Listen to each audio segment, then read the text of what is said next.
My book is The Hound of the Baskervilles by Sir Arthur Conan Doyle, and it's a mystery. And a quick summary on this book: this guy named Sir Charles Baskerville mysteriously dies outside of his estate while taking a walk, and no one can tell a reason for his death. And then Dr. Mortimer, one of his friends, bring this to the attention of Sherlock Holmes, and Sherlock Holmes and his friend Dr. Watson are on the case. And Dr. Watson goes with the next heir of the estate, Sir Henry Baskerville, to the house of the Baskervilles, and many weird events occur on the moor with the neighbors and just with everyone.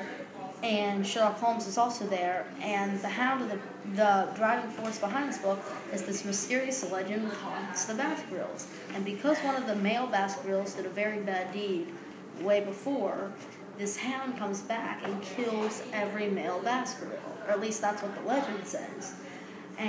But there have been sightings of an enormous hound that looks like it can't be mortal and must be a demon. And there actually is a hound, but I can't tell you if it's like real or fake. And I'm going to read a short passage. And background on this passage, Dr. Watson's talking, and Sir Henry has just been invited to a dinner at one of the neighbors' houses, and he's left this dinner, and this hound comes right out of the fog and chases him.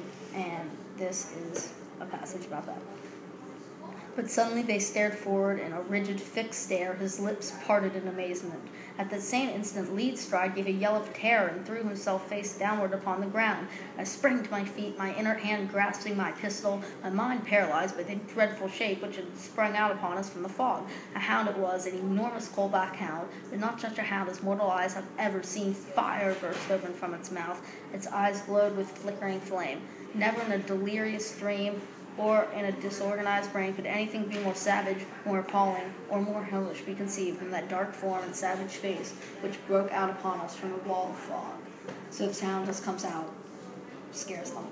And I recommend this book to anyone who likes to look at a situation and analyze it and not just assume the obvious. Like, if a kid is in his kitchen and he's holding a baseball bat, and there's a huge dent in this table and a glass is knocked over, most people just assume he's in his kitchen swinging his baseball bat and breaking stuff and whatever. But what really happened is this giant cougar jumped in the window, he got scared, he grabbed his baseball bat, tried to swing it at the cougar, missed and hit the table, and the cougar jumped out the other window and knocked over a vase.